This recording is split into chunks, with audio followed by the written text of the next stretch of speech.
출애굽기 38장 1절에서 20절입니다. 키워드는 성막들 새롭게 되는 곳 그리스도로 옷 입으라입니다.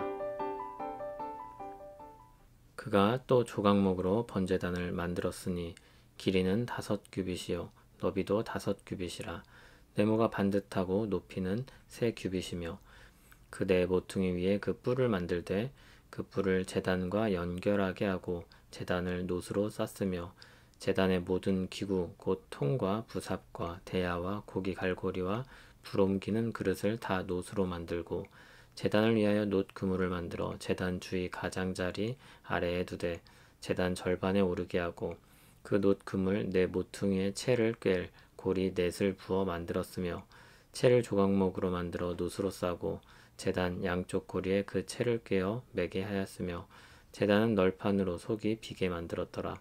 그가 놋으로 물두멍을 만들고 그 받침도 놋으로 하였으니 곧 회막문에서 수종드는 여인들의 거울로 만들었더라.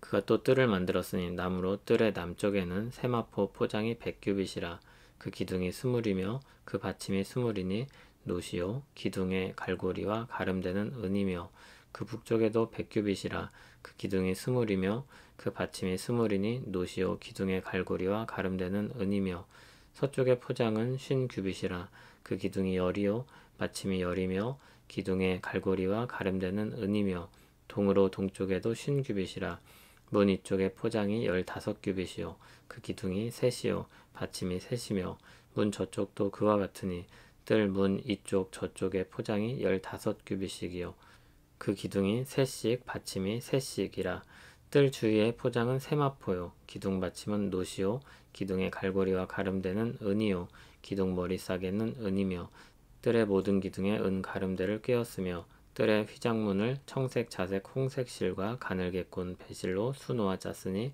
길이는 20규빗이요 너비와 높이는 뜰의 포장과 같이 5규빗이며 그 기둥은 넷인데 그 받침 넷은 놋이요 그 갈고리는 은이요 그 머리 싸개와 가름대도 은이며 성막 말뚝과 뜰 주위의 말뚝은 모두 놋이더라.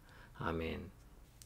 오늘은 성막 뜰에 관련된 부분입니다. 성소를 지었고 그 안에 들어갈 물품도 만들었습니다. 그리고 이제 성소 바깥에 놓일 것들에 대해 말합니다. 1절부터는 재물을 태우는 번제단에 대해 이야기합니다. 조각목으로 만들고 놋으로 겉을 쌌습니다. 3절부터는 제단과 관련된 도구들이 나옵니다. 이러한 것들을 다 만들었습니다. 8절에는 제사장의 손발을 씻기 위해 놋으로 만든 물두멍이 나옵니다. 그것은 회막문에서 섬기는 여인들이 거울을 내서 제작을 했습니다. 그들의 헌신은 섬기는 일을 하기 전부터 이미 시작되고 있었습니다. 9절부터는 뜰에 관련된 내용이 나옵니다. 뜰의 크기는 가로, 세로가 약 22.5m, 45m인 직사각형입니다. 그것을 울타리로 경계를 만들어서 세우는 것입니다. 울타리는 세마포로 만든 천으로 덮게 했습니다. 동쪽에 입구가 하나 있었고 폭이 9m 정도 되는 큰 문이었습니다. 성막으로 들어올 수 있는 곳은 그곳 하나였고 문이라고 하기엔 좀 크게 넓게 지어졌습니다. 그 문에는 고급실로 짠 휘장을 만들어 달았습니다. 제사장이 되어서 뜰을 통해 성소로 들어가는 장면을 상상해 보시기 바랍니다. 제사장 옷을 갖춰 입고 뜰에서 성소를 향해서 가는 것입니다. 가장 먼저 물두멍에 가서 손과 발을 깨끗이 씻습니다. 그리고 번제 제물을 번제단에서 태워버립니다. 그리고 성소로 들어가는 겁니다. 성소에 들어가면 분위기가 다릅니다. 뜰에서 보았던 것들은 다 놋으로 쌓여져 있었습니다. 그런데 성소 안에는 다 순금으로 쌓인 것들이 놓여져 있습니다. 거룩한 공간으로 들어온 것입니다. 뜰은 거룩해지는 공간이다 라고 말할 수 있습니다. 성소는 정해진 사람 중에서 절차를 거쳐서 깨끗해진 사람만 들어갈 수 있었습니다. 그 절차는 다 성소 바깥에서 이루어졌습니다. 이러한 변화를 시각적으로 나타내는 것이 놋과 순금입니다.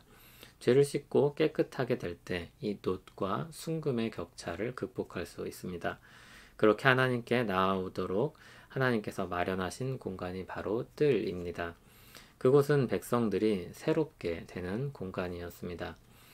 놋과 순금의 격차는 이제 예수 그리스도 안에서 허물어졌습니다. 예수 그리스도로 말미암아 우리는 거룩하신 하나님과 급격하게 가까워집니다. 그것이 가능할 수 있는 것은 우리가 예수 그리스도로 옷 입었기 때문입니다. 우리가 예수 그리스도 안에서 있을 때 우리 모든 죄는 제거되고 거룩한 자로 여김을 받습니다. 너희가 다 믿음으로 말미암아 그리스도 예수 안에서 하나님의 아들이 되었으니 누구든지 그리스도와 합하기 위하여 세례를 받은 자는 그리스도로 옷 입었느니라.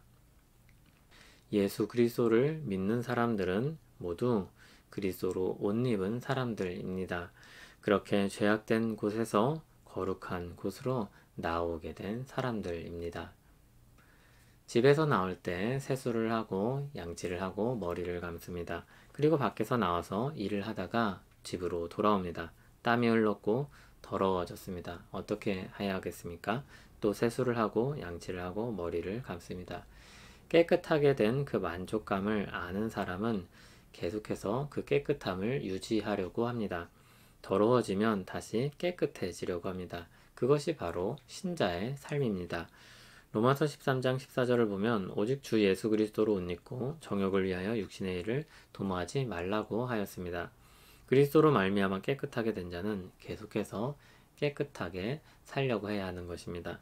그것은 단지 명령이기 때문이 아니라 우리 마음이 변해서 그 깨끗함을 원하기 때문입니다. 더러워진 상태로 있는 것을 괴로워하기 때문입니다.